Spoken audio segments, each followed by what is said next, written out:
Hey everybody, welcome to the I Am Podcast YouTube channel. Make sure to tap the bell, subscribe, and comment down below.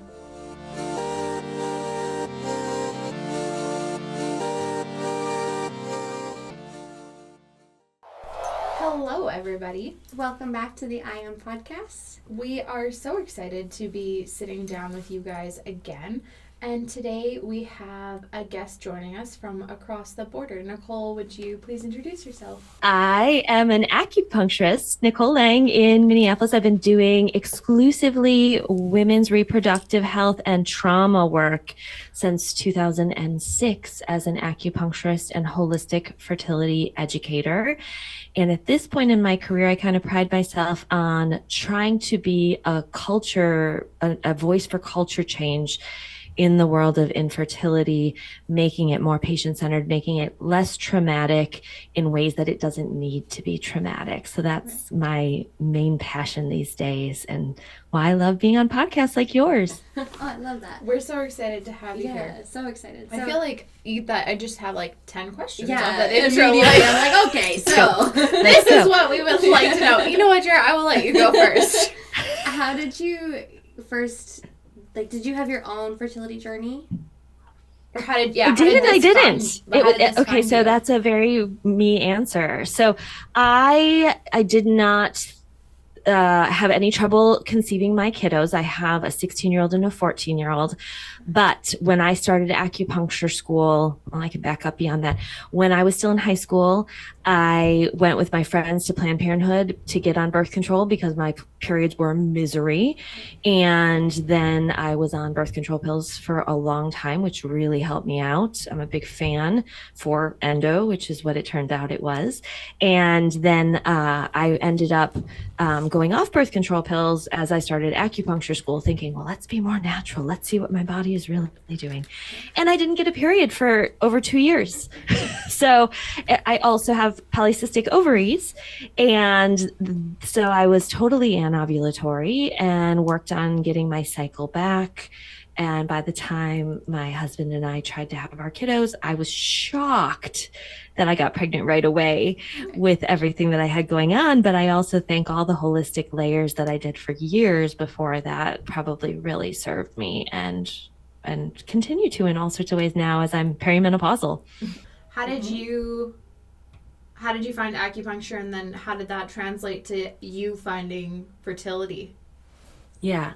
So I came to acupuncture in the most cliche, trying to fix myself way.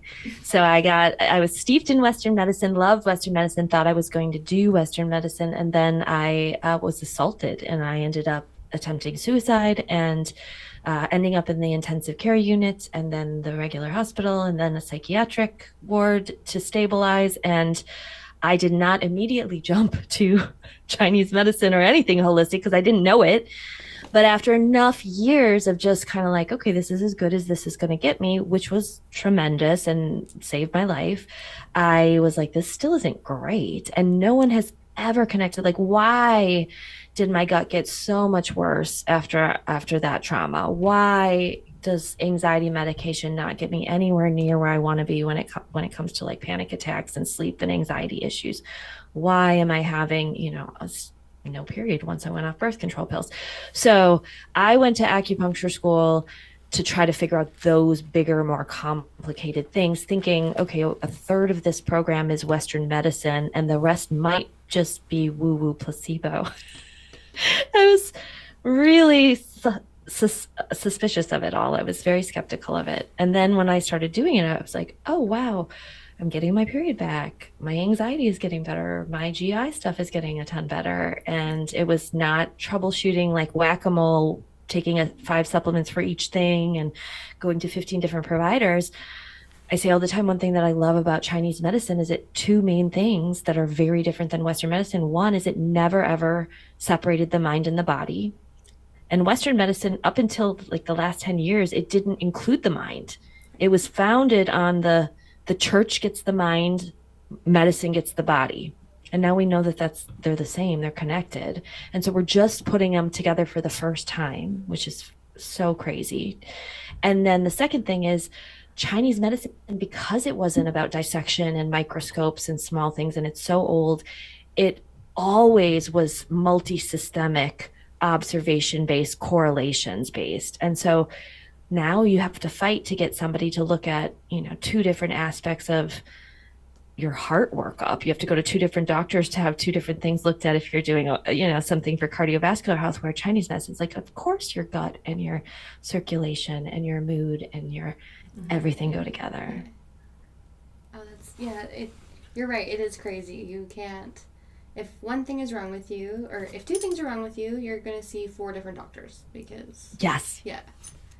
And then I know it's a different system in Canada, but just the hoops that you have to jump through, the wait list in Canada to get into somebody, and for here getting authorization, and is your insurance going to cover it?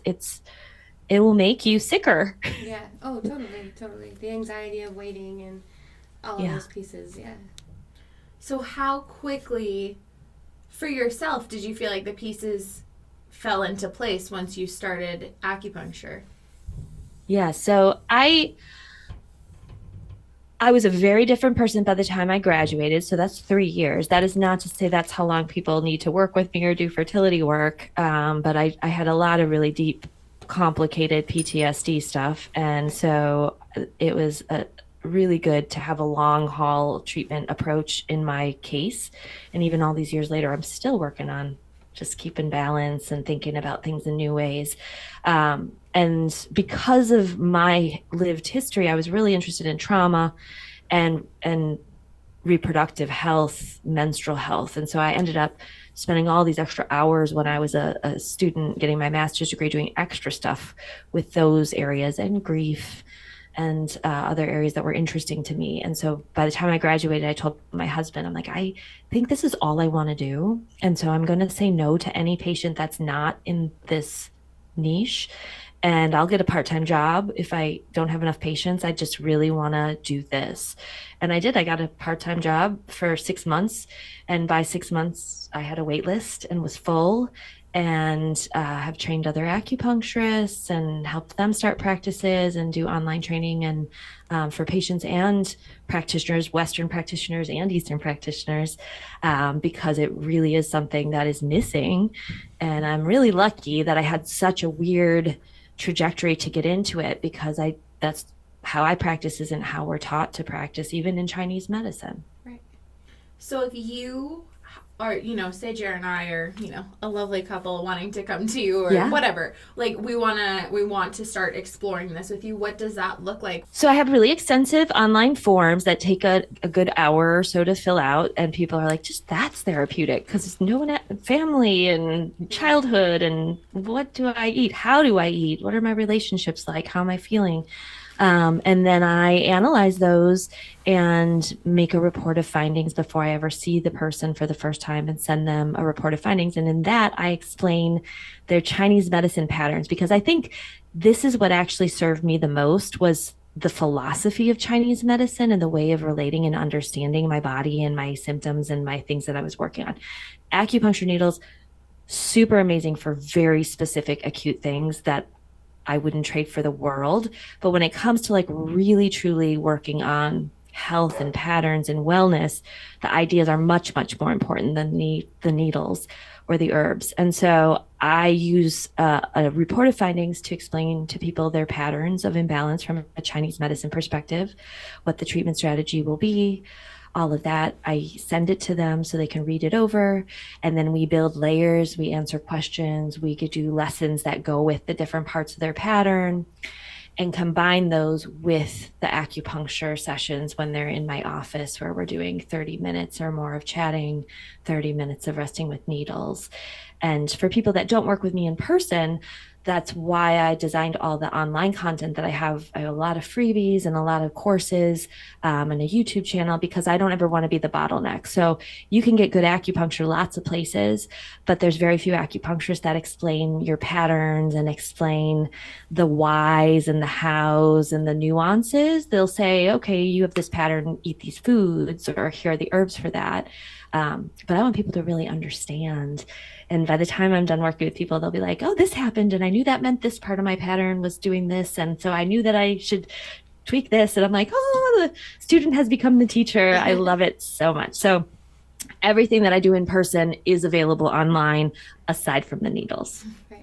If people listening can take one piece away or learn one thing, what would be condensed down? What would be your message, I guess? Yeah. I think my lesson is reproductive function is a non-essential function for a body. Like if it doesn't feel resourced or safe, it can't do that function. And so there are for sure many complicated physiological, pathological things that can be going on that need to be treated and need to be troubleshot and need to be addressed. But we end up making those treatments harder emotionally and less likely to show up as fast and as well as they could by adding things that actually threaten and deplete and make a person feel less and less resourced and safe as they go through fertility treatments and culture. And I mean that from a holistic perspective. A lot of the holistic treatments end up being stressful and threatening and overwhelming. A lot of the mainstream Western treatments can feel that way. A lot of the forums, a lot of the comparisons, a lot of the, all these supplements and all these things and be black and white and don't do X, Y, Z and all of those things. So again, that's really what I'm most passionate about, is calling out those unnecessary layers of harm so that if you have a complicated medical situation, as many, many people do, you can treat it faster and better with less damage to that person and that family long term. How long do you have your patients usually? I say people are working with me over the course of probably over the course of a year, but it's at different levels of intensity. So like I say, see me 3 or 4 times close up, like every week or every other week to start. And that's because we're laying the foundation of more education and more Q&A and more like reframing what are we doing and why, and giving that springboard of what acupuncture, I alluded to, what acupuncture is really good at is resetting the nervous system. Like it can close all the tabs and restart your computer for your nervous system. And I can talk about the science of what it's doing, and it's fascinating all day long. But so the idea is I want to do the lessons up front and the reframes while I'm resetting the nervous system back to back to back weeks, if possible, for like 4 weeks. Or every other week for like 2 months. And then once they have those ideas and they've kind of had that space to walk out the door and try some of the ideas and do things, and they start spacing things out, maybe they're in a more acute treatment, Western treatment, and they're doing an IVF transfer and they want to do something specific for lining or specific for embryo transfer. That's definitely a thing. But then I'm spacing out and just seeing where they need those resets, where they need a little more next level education. And so some people see me, every couple weeks, every once a month. And then if they get pregnant, I see people pretty frequently, like every week, every other week for the first trimester to set up that placenta and to support all the emotional anxiety and guardedness and things that come with pregnancy after fertility struggles and losses. And then they space out or take a big break and then come back right at the end of their pregnancy for getting ready for birth and getting ready for postpartum recovery. But that said, I had a few people a few months ago. It was so delightful. They were a whole bunch of people that had PCOS, like 4 people that had PCOS. Nobody ever explained to them how to really actually read their bodies and why OPKs don't really work well for people with polycystic ovarian syndrome. So I explained how they could tell. They all had sex during the actual fertile window, which was really chaotic and random, but they knew how to tell and they did it. And they were all pregnant within 3 months. And they were all people that were like, we're going to go into doing fertility. We're going to go talk with the IVF clinic. We've been trying for 2 years. And it's one of my fertility freebies is explaining how to actually follow your cycle, even if you have a 60-day cycle. When I got pregnant with my daughter, I had a 36-day cycle and it was like a day of spotting. And we had sex. We just moved into our house. We had sex on day 6 and day 21. That's it. And I was like, wow. Yep, that's how people with PCOS end up getting pregnant. Yeah. Because there's no consistency. 10-day. Yeah. Because I ovulated really late with that length of a cycle. And I had a libido because I was ovulating, and we were busy unpacking boxes, but I was like, wait a second, day 21. And the doctors all thought she was 2 weeks late based on my prior menstrual cycle, but I'm like, no, she was not. She was normal size, not pruny like an overdue baby, not anything. So I'm like, yeah, I just ovulated 2 weeks later than what you would think if you were reading a textbook. But that makes sense.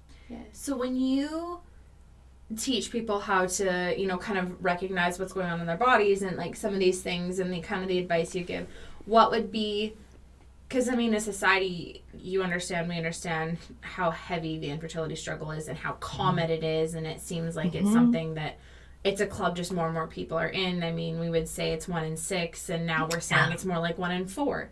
And as someone who's starting this journey or new in this journey, is there particular foods? Is there particular herbs? Is there any...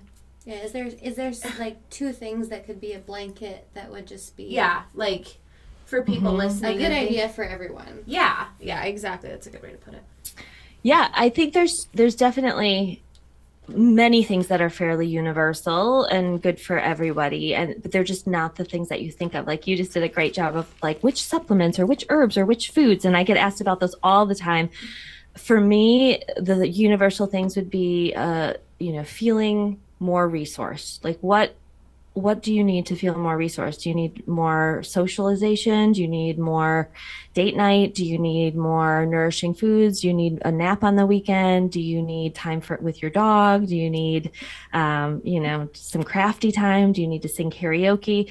Like if you can feel resourced more and more instead of less, because what happens is, you hop on that train of I'm trying. And it's like, okay, I'm doing these supplements, but I'm choking them down and I'm spending $200 a month. And I'm paranoid that if I miss it, my egg quality is going to suck. And that's actually making you feel less resourced, even though you're putting in supplements. Or I have to only eat warm foods, and I'm cutting out gluten, and I'm cutting out sugar, and I'm cutting out caffeine, and I'm cutting out alcohol. And it's like, that's actually making your life feel more scarce and more threatened. So to be more resourced and more safe. There's a phrase or a word called neuroception, and neuroception is used in somatic mind-body therapy, and it's basically like how your body figures out if it's safe or not. And so about 4 times a second, the science says, we're scanning, our nervous system is scanning what our organs are doing.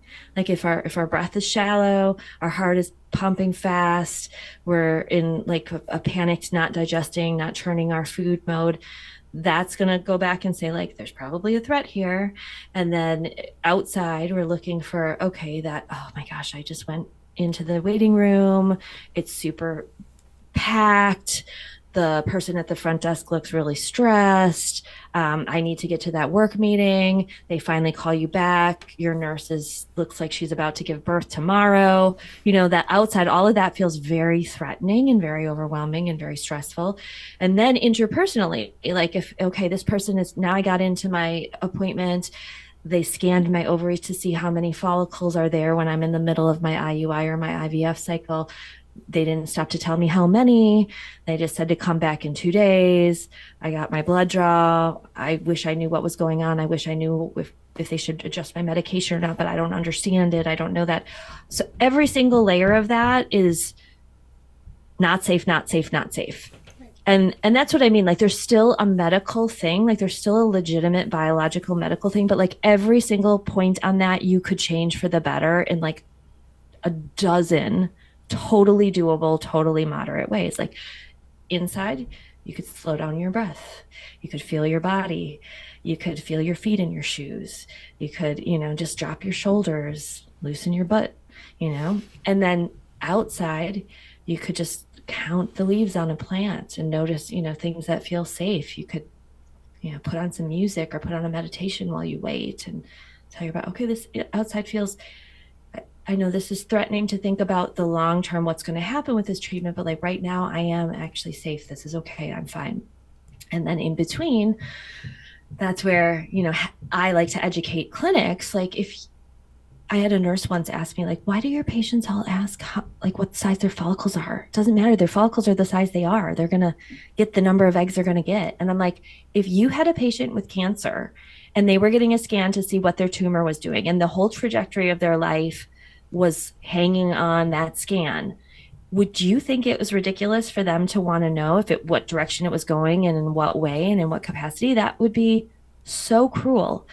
And that's exactly what this is. This is the trajectory of this person's life hanging. And yeah, it doesn't change it. They're doing the treatment, but you can treat it more humanely and explain to them and take the time. Or if not that, and people can say it's unacceptable for me not to understand this, so I'm going to seek it out in other evidence-based ways, like podcasts, like online content, like reputable sources for information, so that they can advocate and ask better questions.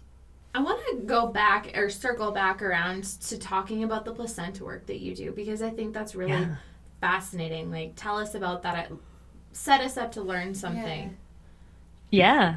So, like I said, we used to just chuck them. And so when they started looking at the placenta, things like how vascular it is, that the vessels in the umbilical cord are healthy, that there's not calcification in the tissues in the placenta, that the placenta is an appropriate size, can deliver. We see that really then sets up to either increase or decrease a lot of pregnancy risks for the later pregnancy. So we used to think like, oh gosh, there's nothing we can do. We just have to wait and see if you're going to get preeclampsia. But preeclampsia is a great example of where what's actually happening in preeclampsia, they think now, is that the placenta isn't able to get, or for whatever reason, the pregnancy isn't able to get all the nourishment that it needs in real time. And so the body will increase the blood pressure, which would force more through, thin the blood, which will allow more to go through faster, and start breaking down protein and have ketones because it needs to get as much energy into that pregnancy. And this is an example of, I say all the time that getting pregnant, the priority is on the person. So the person with the uterus.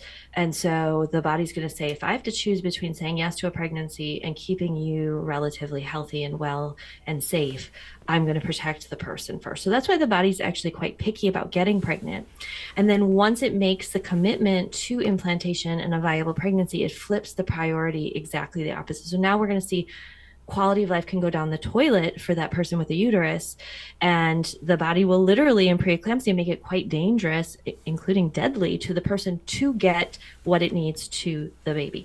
So the more we can set up a person to be abundant and to feel safe and to have good circulation and less cortisol jamming up their hormonal receptors and things like that can aid with a more lush, more vascular endometrial lining, then the better set up the placenta can be, then the better the blood flow through the placenta can be, and then the lower risk the pregnancy is to the baby and to the mom. And that's just one example.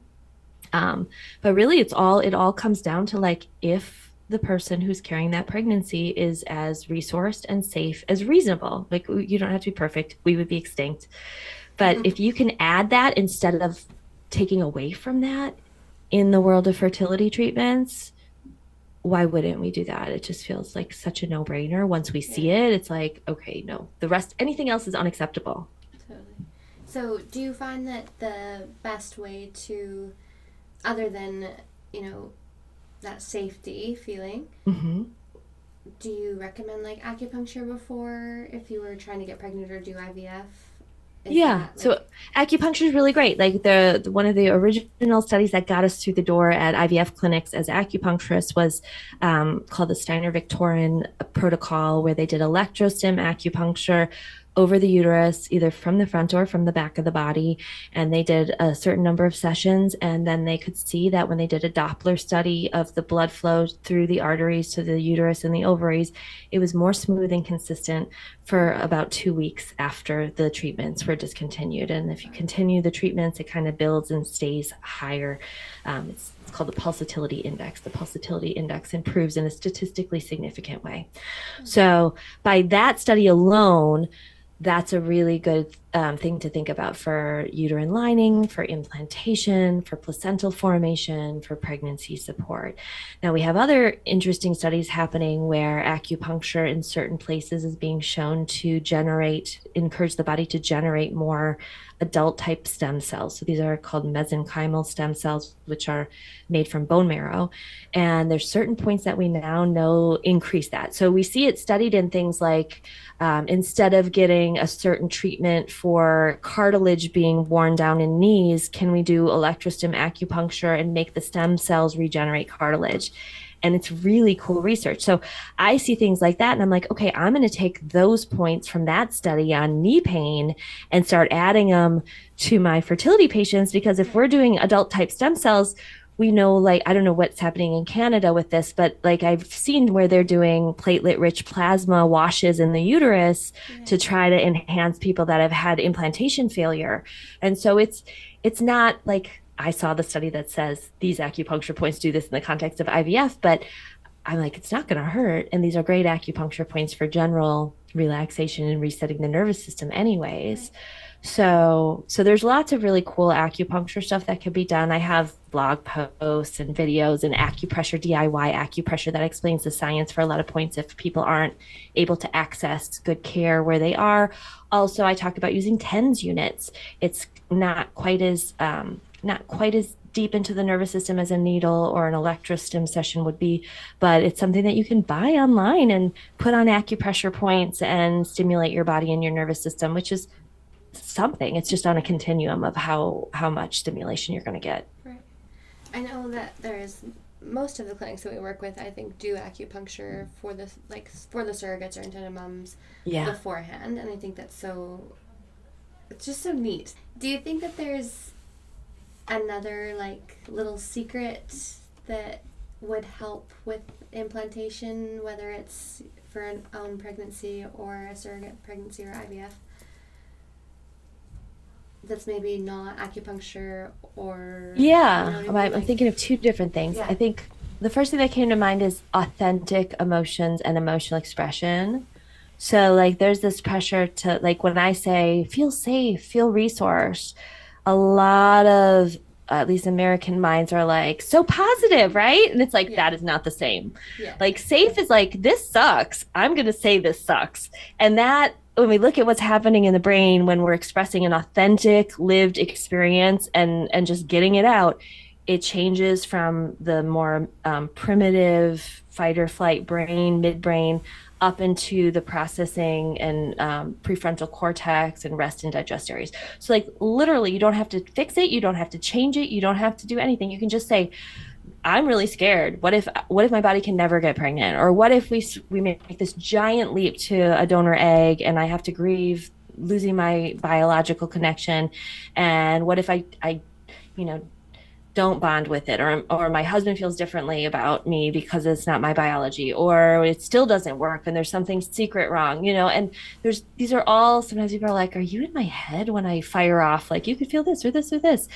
Saying it and knowing that it's normal and knowing that it's absolutely human, and you'd have to have like a lobotomy to not have those thoughts and feelings, is so healthy, and it helps our nervous system regulate, and it makes us feel safe, because the alternatives are just stay positive or shove it down and deny it and just pretend like it's not there. And both of those are really delusional. They're denying the reality.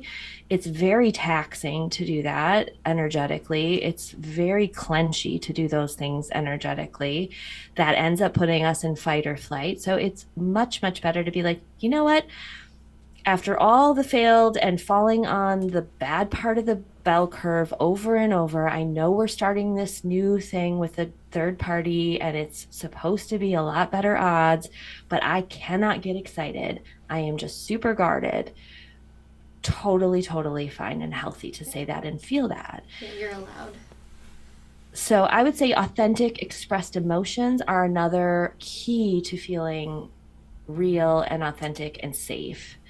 And so just allow yourself to do that.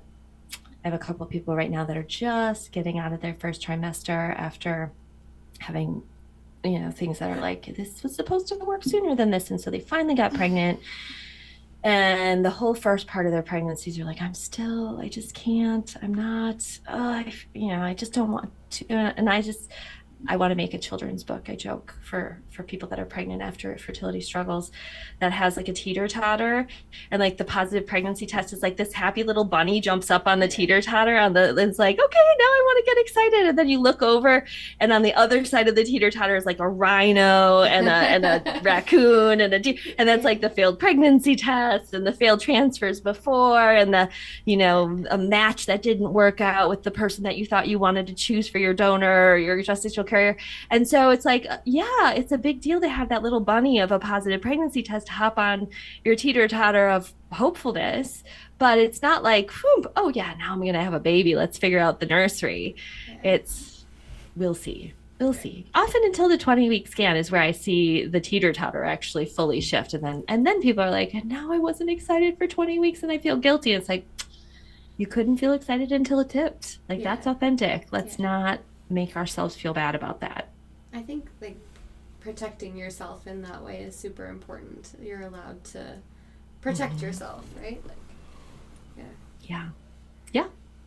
Do you work alone, Nicole, or do you have a big team? I have a clinic that I have independent people that work in my clinic separately. So nobody works for me, but I have a 1,300 square foot space. So we have all of the room to have it feel really lovely and spacious and room for education and all that. So I have another acupuncturist and she is independent, but we back each other up and we make sure if we're going on vacation or have a sick day or something. And we've worked together for 10 years. She's great. I have a really holistic chiropractor that I actually saw when I was pregnant and I begged her to come join my space because she's kind of the opposite of most of the experiences I've had with chiropractors where she's just like very slow and no pressure and not multiple times a week and not a bunch of supplements, and she's great.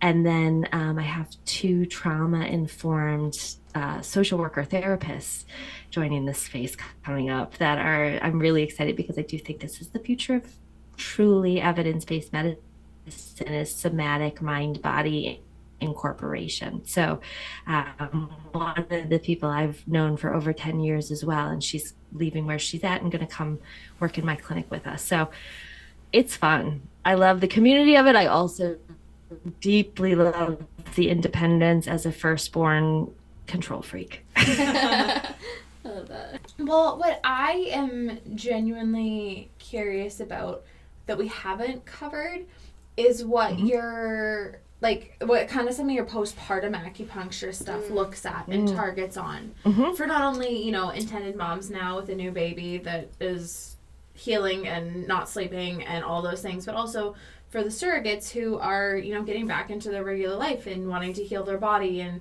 feel good. And still have that little baby blue. The emotional roller coaster that we know postpartum is and all of those things. What I just would love to know kind of where you take that. Yeah. So in Chinese medicine, there's definitely this less is more postpartum. So you want to set a person up for success ahead of time. So a lot of it is making sure you know where the resources are, making sure you have, this little human Rolodex of options and resources. One of my patients came back, she got a postpartum massage somewhere, and she said her postpartum masseuse used this analogy of, there's a game show where there's like a velvet bag and there's pucks that you have to like pull out a puck, and if it has the front half of a car and a back half of a car, you win the car. And her massage therapist said it's like with birth and postpartum, there's a bag of like 1,000 pucks of like complications and things that can blindside you, and you just put your arm in the bag and there's no way you could possibly know ahead of time which puck you're going to get. But you want to know in general what are the expectations and where to get the resources and the support that you need. So I like to set people up like that. And then I like them to do less and have support come to them. So one of the things that I have on my blog is called the Mother Load. And it's a whole bunch of stuff for online and reframes and resources for people that I want them to look at ahead of birth and then have it handy. And then there's just the idea of lying in Chinese medicine and mother roasting. We don't want to let the mom get too cold. And we want to have her kind of like in bed and then around the bed and then around the house and then leaving. So sometimes when people are like, I just popped into Target to grab some things on my way home from the hospital. I'm like, oh, that's not the way to recover faster and more fully.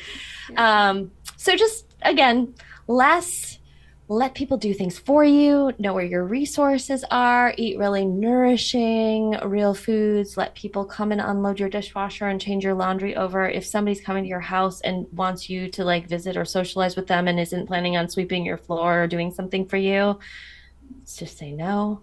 Have good boundaries. That's good. And then troubleshoot as needed because some of the pucks are way different than others. You know, I had 2 hemorrhages with my pregnancies because I have a collagen disorder, a vascular issue that I didn't know I had. I'm showing my hands because I have little splints on my fingers for hypermobility. I was looking at those, they look so cute. Yeah, they kind of look like be for something, but they're super fairy rings or something. But yeah, they keep my hands from flexing further than they should.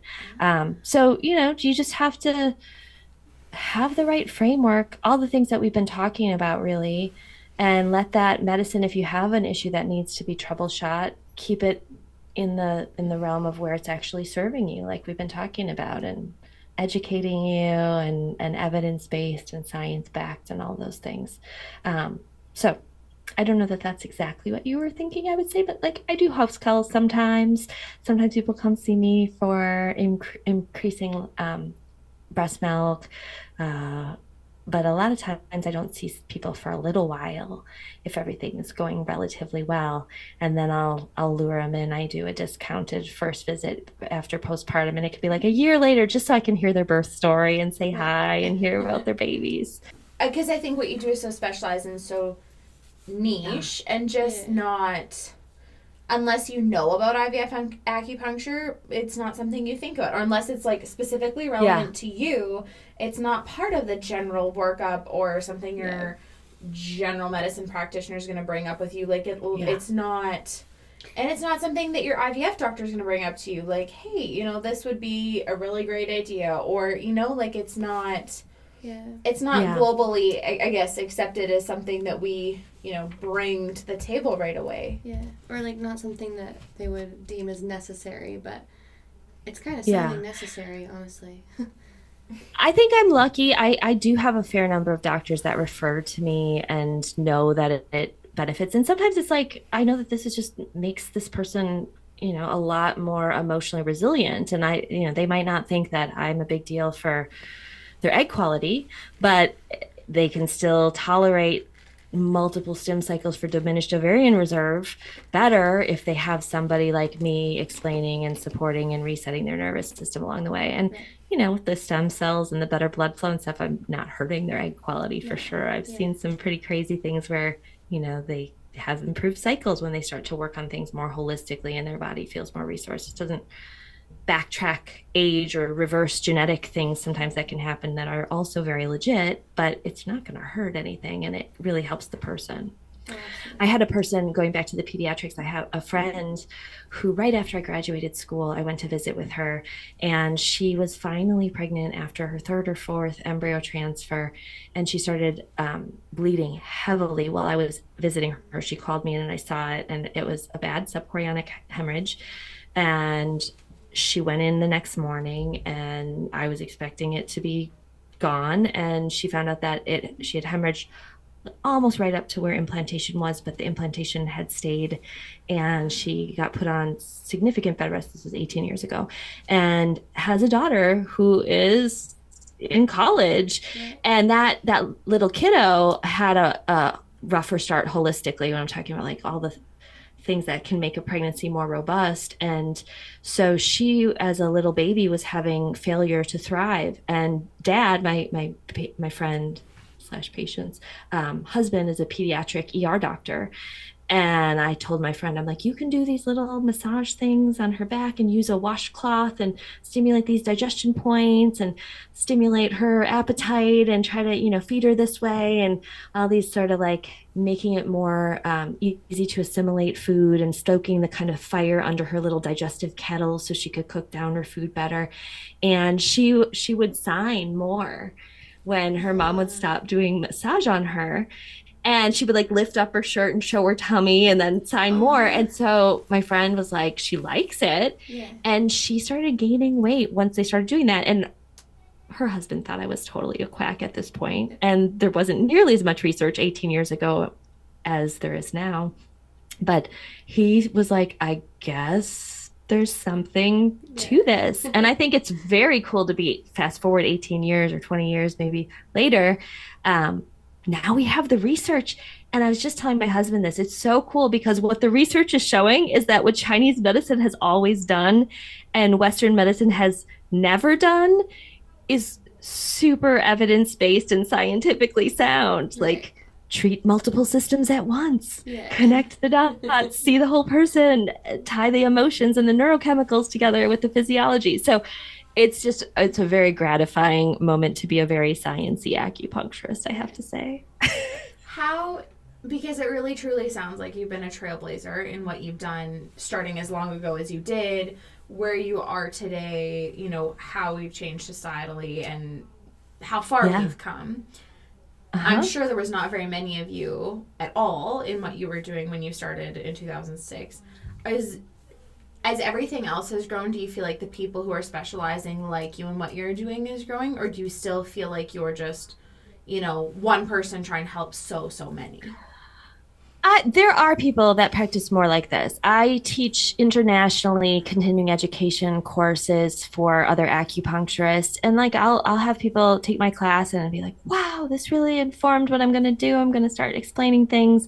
Or I was already doing this and this and this, and I didn't know anybody else. And it was so nice to take your course and add more layers. But I stopped doing the continuing education for acupuncturists. I did it for about 8 years because so many acupuncturists were like, no, you have to practice slower. You don't make as much money.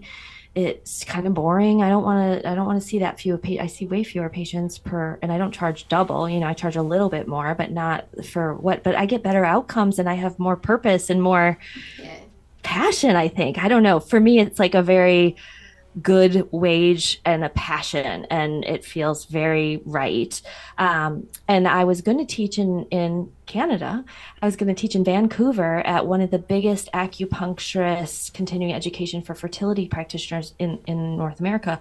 And they cut me about 6 months before the conference, and the person who founded this conference was like, I'm really sorry, Nicole, but we just decided that marketing classes aren't very well attended because that's the only category of continuing education that isn't required by Canada or the United States for licensure.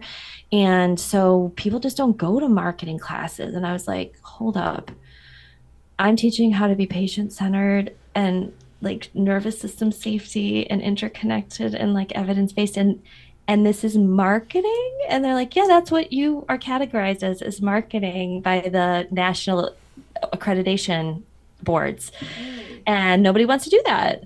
And I'm like, oh, if it's not in Chinese medicine as like a fundamental or an ethical or a safety course, which are other categories of continuing education, like where, if not there? So I was at an IVF, I was in the parking garage and I was livid. And I was like, you know who doesn't think this is marketing? The person that I'm about to go in and support for her embryo transfer. And so that was literally the day where I called my husband from that parking garage and I'm like, I'm done. I'm going to make stuff to teach more patients directly. And that I started writing the scripts for my 90-day online program. And I spent 5 years making it. I'm way too much of a perfectionist. It's not great, guys. But it is a comprehensive bottom-up 90 days of everything I do one-on-one so that anybody working with any acupuncturist anywhere or not doing acupuncture can have that information without their acupuncturist having to work this way. So my question going back, because I found so interesting what you said about that it's not maybe as sexy of work as you could be as an acupuncturist. Yeah. What is the sexy acupuncturist work? There's different acupuncture for different things, but when it comes to complicated, often traumatic kind of overlapping medical conditions as fertility and pregnancy loss are, I think this is the right kind of acupuncture. And maybe for, you know, a dude with a shoulder injury from tennis or something, there's like in and out, sexy, different kind of acupuncture. Right. I love the way you no said no shade, too. no Like, shade, but a little. We really don't care about your shoulder injury, buddy. Yeah, I like no refer that. We did a statistic that our IVF babies, like between everyone who helps, like the people like you and the people like us and the doctors and the nurses and all those things, there's like 70 people, 80 tied back to this one little tiny human that eventually gets to join us in the world. And I just like, it's just so different than a normal pregnancy is still beautiful and wonderful and amazing and all of those things, but there's 17 people on our team, and there's you, and there's the doctors, and there's the 6 lawyers, and whatever. All of those people, when we get a baby card, like an announcement, there is nothing like that. It's so cool. I get as excited to see a baby announcement in like our little work group chat as I do when one of my friends has a baby, because we got to be a part of that. Yeah, it is. It's and in a world where we're increasingly, especially post-COVID, like the loneliness and the separation and it's just like, it doesn't get more human than creating life and grieving death and dealing with things that we don't ultimately control with each other. There's one of my biggest inspirations is a quote by a woman who, her name is Rachel Naomi Remen, and I've never seen her in person, but I've heard her speak, and I love her books. And she said, when you help, you see life as weak. When you fix, you see life as broken. And when you serve, you see life as whole and perfect. And you just enter in service to that wholeness and that humanness, and beautiful things happen there. And she has a book called Kitchen Table Wisdom, where it's like, we used to sit around kitchens and talk about like, oh, this person had another miscarriage, or this person got diagnosed with cancer, or this person, and now we get these fictional, filtered, good lighting, good angles, good, look at my board with how many eggs I retrieved and what day I'm due. And it's, that serves a purpose too, but there's something that's so real about getting into the hardest places with people. That's like, I would never want to overlook somebody who calls me to come to their embryo transfer and is pregnant on her first transfer and is, I was a part of that day. But I just said goodbye to somebody yesterday, and, I've worked with her through a dozen miscarriages and exploring doing treatments that she never thought she would want to do, and ultimately moving to donor egg. And I just, like, we were both just crying and hugging each other. And, she started seeing me in 2022. It is 2025. And she's just like, I just could have never gotten through half of this without the extra support. And she could have. But, like, I don't want to be that in anybody's story, because I don't want anybody to have that story. But I also am just like, those are the people that I'm just like, opposite of burnout. It's just like the most rewarding, most amazing thing to just be like, look at how hard that was, and that you are going to have a baby next week. Yeah, you did it, and you get to be part of, they did it. Like, yeah. Or you didn't do it, but you're at peace and you're clear, and you've and it comes up in waves, but like you have that absolute clarity and that peace, and that just like something shifted somewhere that is like, I can be done. And like, and that it's not going to take over like it has. Yeah. We didn't get to have a baby, but we're still okay. Yeah. We're still amazing. And we have a family, and we are a family, and we are whole, messy, amazing people. Right. Just like people who have babies. I love that. Well, thank you so much for taking the time to meet with us and educate us and share your story. Share you. So we are so grateful to have you, and we look forward to chatting with you soon. Yeah. Sounds great. Thanks again. Thanks, Nicole.